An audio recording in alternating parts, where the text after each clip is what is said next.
Bonjour à tous et bienvenue sur Échec et Raf. Alors tout d'abord, un grand merci pour vos différents retours très sympas suite à ma première partie pédagogique. Dans cette nouvelle rubrique, je joue et je commente en direct des parties rapides. Alors évidemment, tout n'est pas parfait, il y aura des erreurs de chaque côté, mais l'idée c'est de vous montrer comment on peut réfléchir en temps réel, quelles stratégies on peut mettre en place, quels calculs on peut effectuer, et aussi comment gérer son temps à la pendule. Si cette vidéo vous a plu, merci de laisser un petit commentaire, ça fait toujours plaisir. Et n'oubliez pas de vous abonner à la chaîne pour être informé des nouvelles vidéos. Allez, c'est parti. Donc, on a les blancs et on joue contre un adversaire classé 2003. Alors, il me fait la Benoni moderne avec C5 tout de suite. Donc, je vais avancer pour prendre de l'espace. E6 pour échanger mon pion. Et là, je vais faire C4 pour pouvoir reprendre en D5.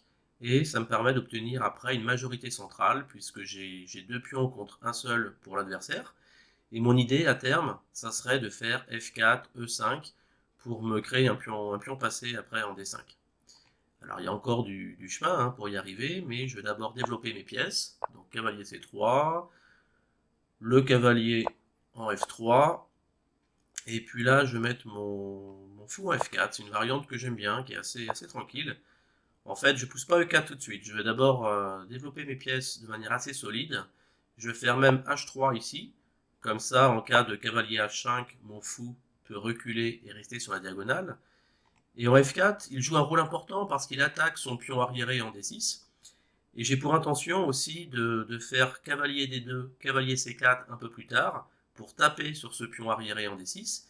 Et en mettant mon cavalier en D2, ça me permet aussi de libérer éventuellement le pion F s'il y a besoin plus tard d'avancer les pions jusqu'en E5.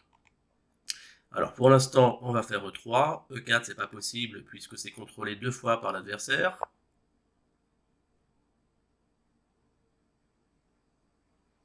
Alors lui, il va sans doute essayer de jouer sur l'aile dame, comme ceci, pour avancer sa majorité. Finalement, il fait cavalier A6 d'abord, pour venir certainement en C7, viser ce pion. Donc le petit roc est possible, et sur cavalier C7 ou cavalier B4, mon pion D5 de toute façon est bien défendu, puisqu'il a attaqué deux fois et défendu deux fois par le cavalier et par la dame. Alors, est-ce qu'il y a une menace? Est-ce qu'il veut venir en C2?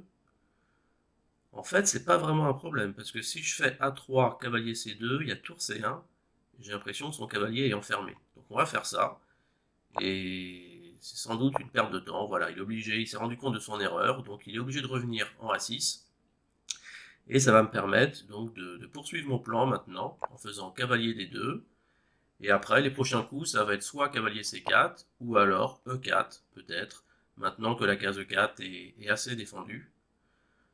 Alors d'ailleurs, ouais, c'est ce que je vais faire, parce que si je fais cavalier C4 tout de suite, il va pouvoir jouer B5, et mon cavalier va devoir repartir, et mon pion D5 risque de manquer de soutien.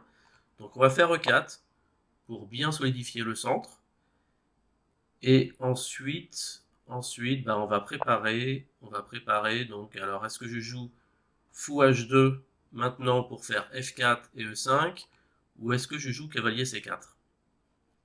Cavalier C4 m'a l'air intéressant, puisque le pion D6 va être menacé.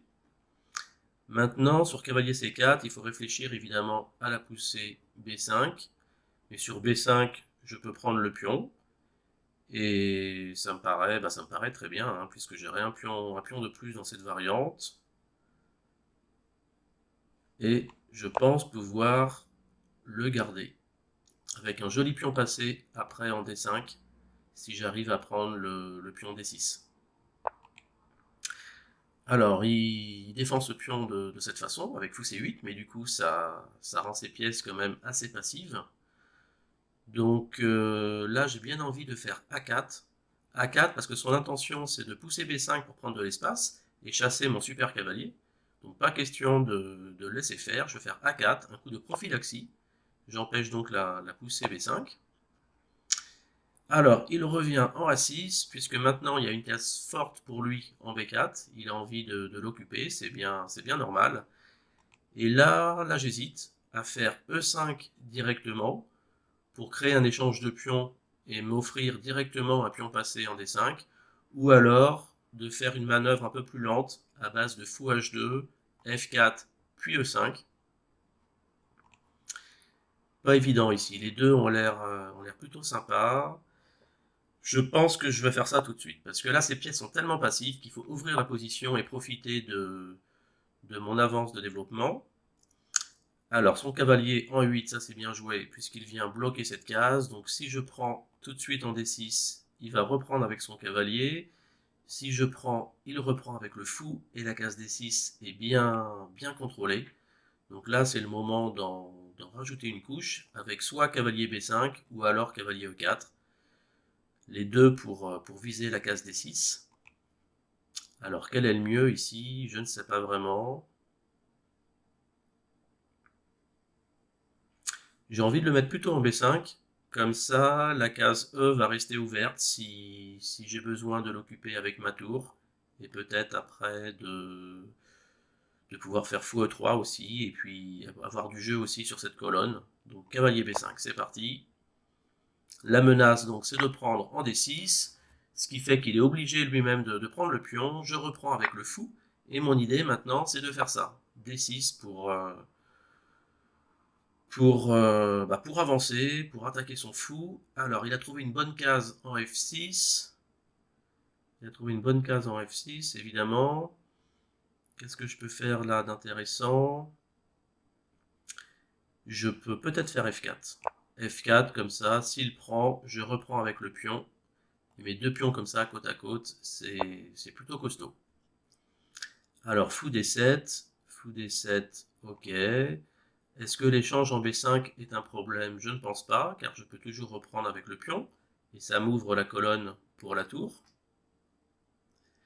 D'un autre côté, je me demande si j'ai pas peut-être là l'occasion de rentrer un petit peu dans son camp, avec ce coup de cavalier. Et puis là, alors là, ouais, j'ai peut-être fait une imprécision. Je pensais coincer sa tour, mais évidemment, il récupère la case 8 maintenant. Donc c'est pas super précis peut-être ce que je viens de jouer à l'instant. Alors, pour l'instant, le pion B2 n'est pas attaqué. Il est défendu toujours par le cavalier. C'est peut-être le moment là de placer mon fou. Le placer en F3. Bon, pour l'instant, il ne fait pas grand-chose, mais quand le pion va avancer en D6, ça va le réveiller et il pourra taper sur le pion B7. Donc là, je vais revenir en E5 finalement. Je reconnais un petit peu mon erreur de tout à l'heure. Je reviens en E5. Et puis surtout maintenant, j'ai la case D6 pour le cavalier. Ça, c'est super important pour faire une double attaque. Et je crois que mon adversaire a joué un petit peu vite, puisque je peux occuper cette case maintenant avec le cavalier. Et là, je fais une triple attaque sur les deux tours et sur le fou. Alors, il vient de me prendre une pièce. Donc, je vais d'abord reprendre son fou. Et je continue d'attaquer donc les différentes pièces.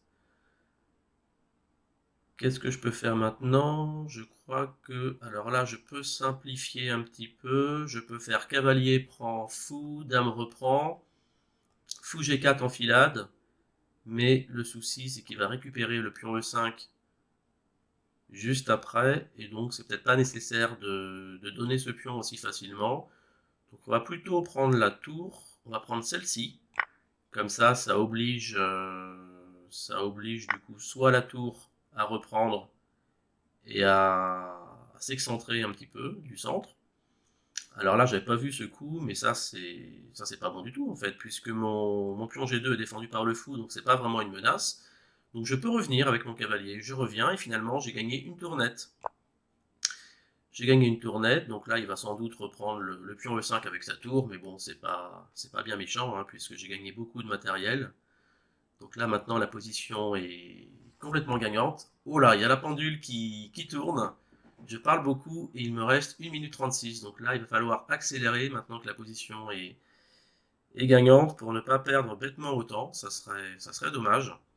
Donc j'ai un pion passé en D5 qui est vraiment, qui est vraiment bien avancé, hein, et qui demande à aller encore un peu plus loin. Donc il va falloir que je bouge mon cavalier. Il falloir que je bouge mon cavalier. Où est-ce que je vais le mettre? Je peux peut-être aussi sacrifier le cavalier en F7, comme ça, s'il reprend avec son roi, je pourrais lui faire fou G4, échec à la découverte par la tour, et récupérer sa pièce.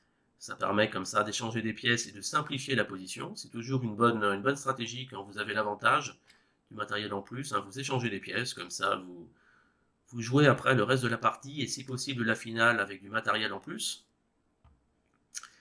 Mon adversaire qui prend beaucoup de temps, hein. Il sait qu'il est perdu, mais il a vu aussi qu'il était mieux à la pendule, et donc je pense qu'il va chercher des petites arnaques pour compliquer la position et me tendre des pièges. Alors s'il fait un coup d'échec avec sa dame, je vais venir ici, je pense, ou je peux même aller au coin en H1, sachant que son fou restera attaqué par le pion.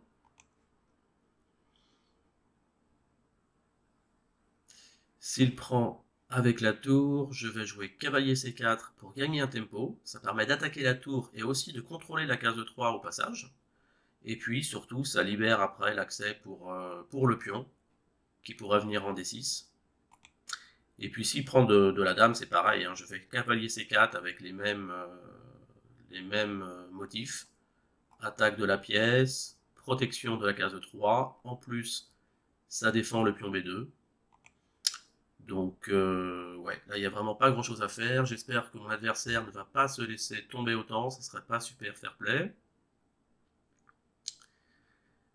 Mais là, il n'y a vraiment pas grand-chose à faire pour lui.